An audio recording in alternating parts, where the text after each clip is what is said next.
മഹാരാഷ്ട്ര വീട്ടിൽ യുവതി ജീവനൊടുക്കിയ സംഭവത്തിൽ ഭർത്താവിനെയും മാതാവിനെയും ഇന്നലെ പോലീസ് അറസ്റ്റ് ചെയ്തു. ഇതെല്ലാവരും അറിഞ്ഞിട്ടുണ്ടാവുമല്ലോ. മൂത്ത കുട്ടിക്ക് 1 വയസ്സ് തികയുന്നതിന് മുന്നേ ഗർഭിണിയായതിന്റെ പേരിൽ നിരന്തരം ഈ പെൺകുട്ടി പീഡനങ്ങൾക്കിരയായിരുന്നു. പെൺകുട്ടിയുടെ അമ്മയ്ക്ക് മെസ്സേജ് ഇട്ടിരുന്നു എന്നാണ് പറഞ്ഞിട്ടുള്ളത്.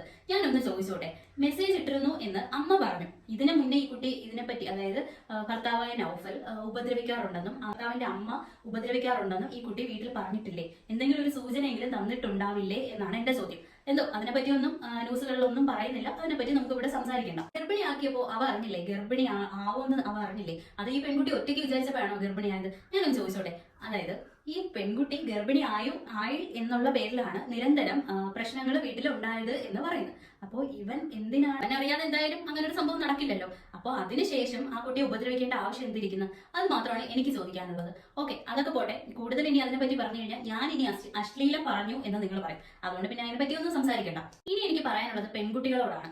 അതായത് ആ കുട്ടി മരിച്ചപ്പോൾ ആ കുട്ടിക്ക് ഒരു വയസ്സുള്ള ഒരു കുട്ടി കൂടി ഉണ്ടായിരുന്നു എന്നാണ് പറയുന്നത്.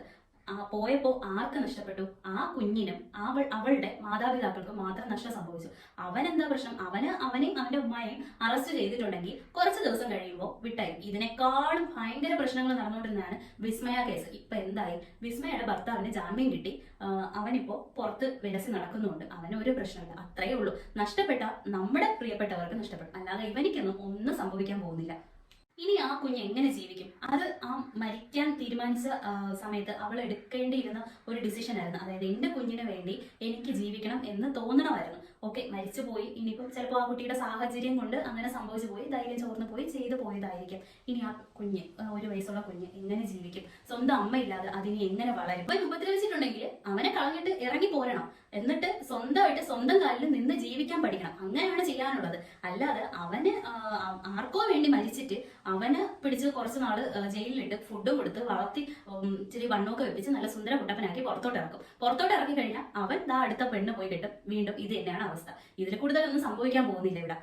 ഇനി എനിക്ക് പറയാനുള്ളത് മാതാപിതാക്കളോടാണ്. അതായത് സ്വന്തം മകൾക്ക് ഒരു നല്ല ഭർത്താവിനെ കണ്ടുപിടിക്കുന്നതിന് പകരം, അങ്ങനെ കണ്ടുപിടിക്കണ്ടെന്നല്ല ഞാൻ പറയുന്നത്, കണ്ടുപിടിക്കുന്നതിനേക്കാൾ മുൻപ് അവർക്ക് വിദ്യാഭ്യാസം കൊടുക്കണം. അവരെ സ്വയം പര്യാപ്തരാകണം. അവർക്ക് സ്വന്തമായിട്ട് സ്വന്തം കാര്യങ്ങൾ ചെയ്യാനുള്ള പ്രാപ്തി ഉണ്ടാക്കിയെടുക്കണം. അല്ലാതെ ഒരു 18 വയസ്സ് തികയുന്നതിന് മുന്നേ നല്ല ഭർത്താവിനെ കണ്ടുപിടിച്ച് നല്ല വീട്ടുകാരാണ് നല്ലതെന്ന് അവർ ഉദ്ദേശിക്കുന്നത് എന്താണ്? നല്ല ജോലി, നല്ല വിദ്യാഭ്യാസം, നല്ല ക്യാഷ് ടീം. ഇത് മാത്രമാണ് ഇപ്പോഴത്തെ സമൂഹം നോക്കുന്നത്. പക്ഷെ അതല്ല വേണ്ടത്. അവന്റെ സ്വഭാവം നോക്കണം. എന്തായാലും ചക്കയൊന്നും അല്ല ചൂഴ്ന്ന് നോക്കാൻ വേണ്ടിയിട്ട്. അതുകൊണ്ട് അങ്ങനെ പറയാൻ പറ്റില്ല. ചില പുറമേ നല്ലവനായിരിക്കും, പക്ഷെ വീട്ടില് ചീത്തയുമായിരിക്കും. അത് നമുക്ക് പറയാൻ പറ്റില്ലല്ലോ. പക്ഷെ അതിനേക്കാൾ മുമ്പ് ചെയ്യേണ്ടുന്ന ഒരു കാര്യം എന്താണെന്ന് വെച്ച് കഴിഞ്ഞാൽ, മക്കളെ സ്വയം പര്യാപ്തരാക്കണം, വിദ്യാഭ്യാസം കൊടുക്കണം. മാതാപിതാക്കളോട് എന്ത് തുറന്ന് സംസാരിക്കാനുള്ള ഒരു ഫ്രീഡം കൊടുക്കണം. കല്യാണം വേണമെങ്കിൽ കഴിക്കുക. അതായത് പഠിച്ച ഒരു ജോലിയൊക്കെ ആകുമ്പോൾ നിങ്ങൾക്ക് ജീവിതത്തിൽ ഒരു കൂട്ട് വേണം, ഒരു പാർട്ട്ണർ വേണം എന്ന് തോന്നുമ്പോൾ കല്യാണം കഴിക്കാം. ഇപ്പൊ തന്നെ സ്ത്രീധനത്തിന്റെ പേരിൽ എത്ര ആത്മഹത്യകളാണ് നമ്മൾ കേൾക്കുന്നത്, അല്ലെ? സ്ത്രീധനം ചോദിച്ചതിന്റെ പേരിൽ എത്ര ആത്മഹത്യകളാണ് നടക്കുന്നത്. എന്തിനാണ് സ്ത്രീധനം? എനിക്കത് മാത്രമേ ചോദിക്കാനുള്ളൂ. സ്ത്രീ തന്നെ അല്ലേ ധനം?